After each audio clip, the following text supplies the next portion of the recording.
So as far as a general update, we're progressing on all fronts. We have the 2 ambulances. The rest of them we were told, are on their way. And we're continuing to make progress with making sure everything's equipped properly, that we're in compliance with the regulatory agencies that we answer to, and that our employees are all being onboarded through human resources and getting what they need to get started November 1st. The last few weeks, the bulk of my work has been dedicated to the hiring process. So I have a few slides here talking about that process and the steps that we've taken in bringing on our current set of employees. We started with a physical ability test. That was the first portion of the hiring process. When people came into the physical ability test, they had their blood pressure and pulse checked. They had to pass that screening before progressing any farther. And then there were 5 portions of the physical ability test. The first one was a stair climb with equipment, 60 pounds of equipment, up 2 flights of stairs twice. Then they had to do a patient rescue station, which was dragging a weighted mannequin down the hallway, about 75 feet. Then they had to do CPR with chest compressions for 2 minutes. And then lift one end of a 165-pound mannequin on a backboard.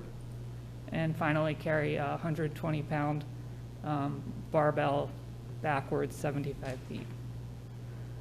So that was the first step. And then afterwards,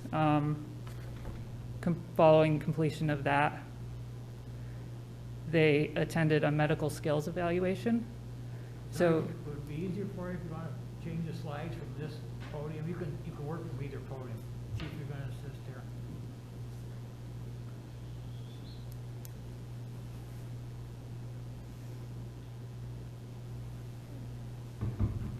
thank you. I got you. Okay. Thank you. So with the medical skills evaluation, they were presented with a scenario. We had a mannequin that a few people may have seen sitting in the training room on the 3rd floor at some point. And the basic EMT candidates had to progress through a scenario that was tailored to their level of training and assess the patient and apply a splint. The paramedic candidates had to assess the patient at their level of training, apply a cardiac monitor, interpret the rhythms, and manage them appropriately. Following that, we did a more formal interview, and the interview panel involved some combination of myself, Chief Fritz, City Manager Jeff Digert, and our Medical Director, Dr. Drolleman.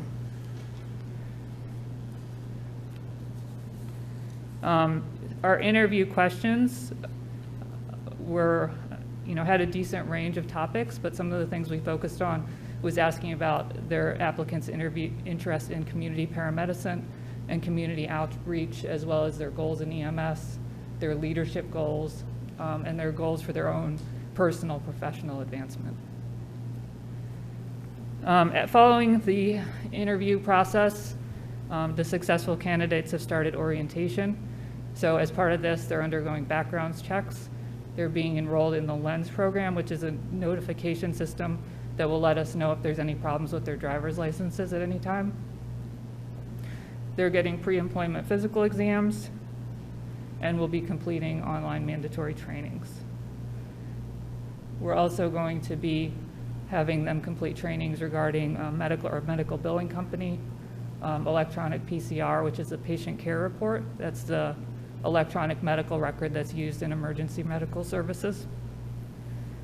We have some EMS stroke education trainings planned with the hospital coming up.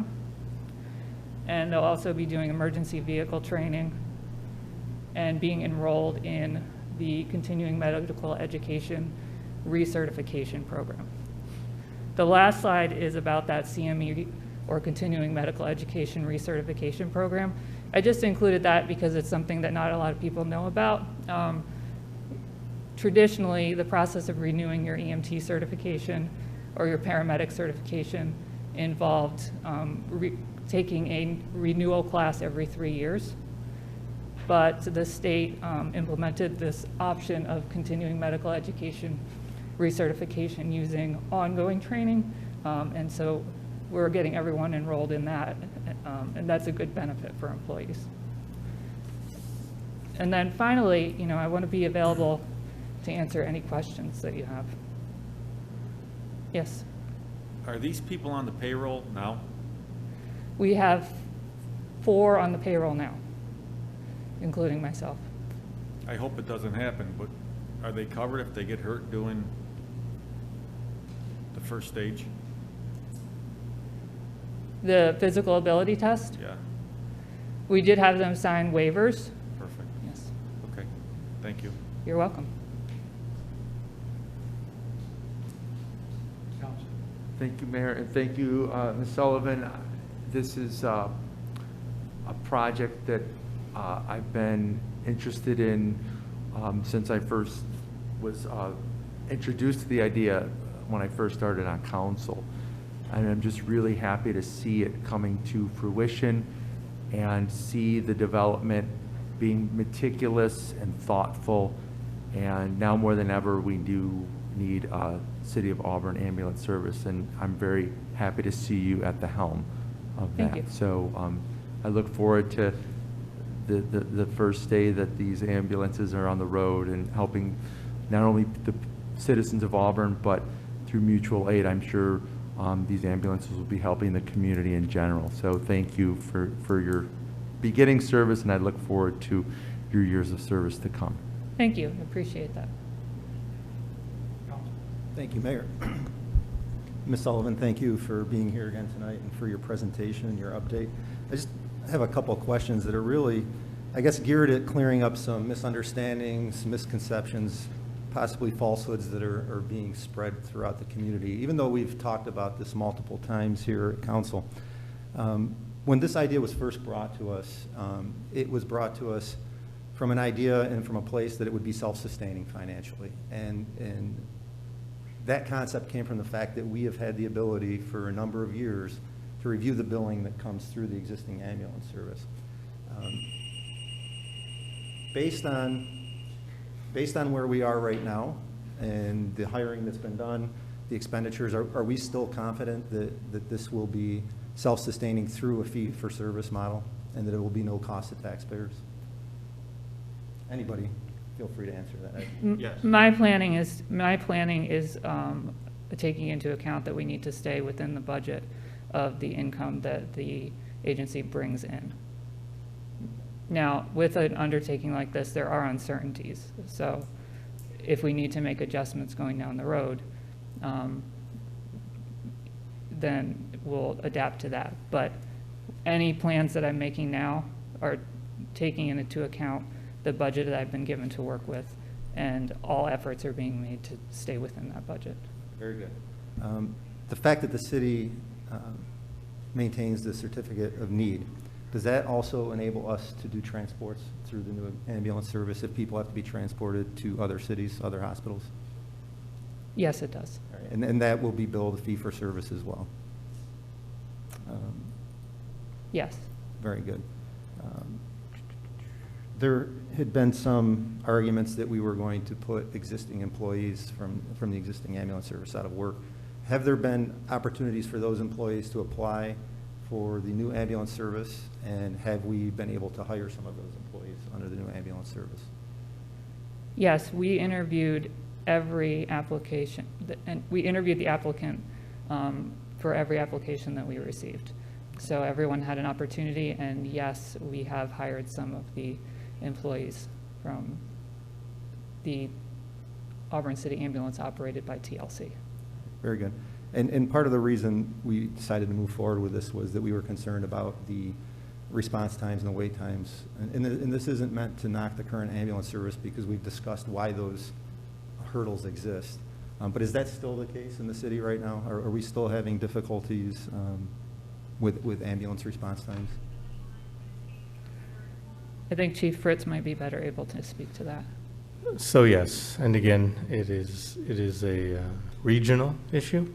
It's a state issue and it's a national issue.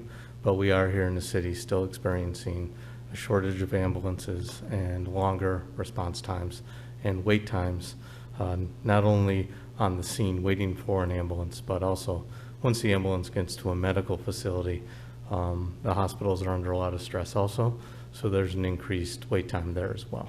So yes, we still are experiencing that on a daily basis.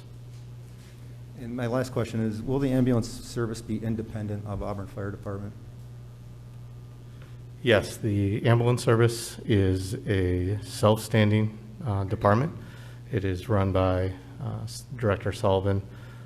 Currently, I have oversight, but only in the sense to help her through this process that is the city process. As far as operations, she is handling that in its entirety. Thank you. And I just have one final comment. Ms. Sullivan, Chief Fritz, Mr. Dygert, thank you for making this happen in the short amount of time that it has happened. You know, staff's job is to come to us when there's problems, to identify those problems, to present possible solutions. Our job is to give you the tools to implement those solutions, and this has been done in record time, and you all deserve a lot of credit for that. Thank you. Thank you. It's a question only to refresh our memories. Once you're at full speed, everybody's hired, what will your department look like? How many people, how many ambulances? So there are 5 ambulance vehicles, and we have hired, originally it was planned for 24 full-time staff members. We adjusted that slightly because we've hired some part-timers. That gives us flexibility, and it's also, we had some really great applicants that only wanted part-time. So it gives us the ability to hire them. So overall, we have 20 full-time and 8 part-time, which if you consider the 8 part-timers as doing on average 20 hours a week, that comes out to 24 full-time equivalents. That's great. That's the only question. I just wanted to refresh everybody's memory on that. Thank you. And I reiterate what Councilor Giantino, and I think speaks for everybody, I am grateful. This is a game changer I think, for the city of Auburn, the citizens of Auburn, and our public safety first responder.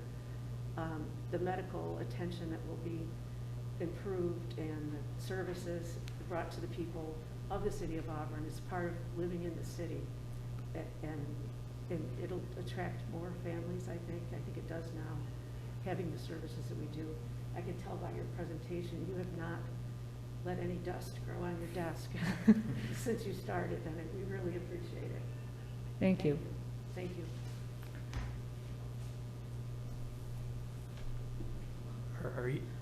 I don't mean to rush you off stage. I don't want That's to do okay. that out. Are you set with your presentation? Are you open to more questions, or? I am certainly open to more questions. Okay. How about your presentation? Is it encapsulated your presentation? Yes, I did Okay. not make a long presentation. Honestly, a lot of the things I've been working on are sort of boring for a presentation. So Well, I'm welcome to hoping our we can house. have a more exciting presentation with some pictures, and that should be a lot more interesting for the next one. Where will your crews and your equipment be housed? It will be at the current fire station at 23 Market Street. And you probably said it in your opening, but how many number of personnel on duty in a 24-hour period, and how do their shifts work? The shifts, there will be 3 crews scheduled 24/7. The shifts are overlapping, so it's a bit hard to explain without looking at it on paper. But there's going to be day shifts and night shifts, but they're staggered so that not everyone's starting at the same time and ending at the same time. The reason for that is because if everyone's ending at the same time and there's a call 5 minutes before that end of shift, then someone's going to be getting out late, and also that is going to cost the city overtime. So some of that's inevitable, but we're trying to limit that as much as possible. Anyone else, Counselor? Very good, thank you. Welcome aboard. For Chief Fritz, Mr. Dygert, the old memory bank was working this evening. Jack Meehan, Captain Meehan, was our first EMT in the Auburn Fire Department. Frank Clarko, who went on to become chief, was the second, with a few years between them. Billy Hudson and I were the next two. So Billy says he was first because his name starts with an H alphabetically, I thought a quill. And I said, I was better looking. So we still argue about that when we see each other. But then we worked from there, and Jack Meehan was the first EMT, and he was there for a long time before we did a lot of medical, emergency medical. The biggest call, probably for every 6 months, was what they used to call a neolator call, the old oxygen, wave distribute oxygen to a patient, and whoever it was would get in the chief's car and go crazy trying to get to the scene, and all the time praying that the ambulance was going to beat you there. But we've settled out, we've come a long way, so welcome aboard, and thank you. Chief, Thank you. Thank you.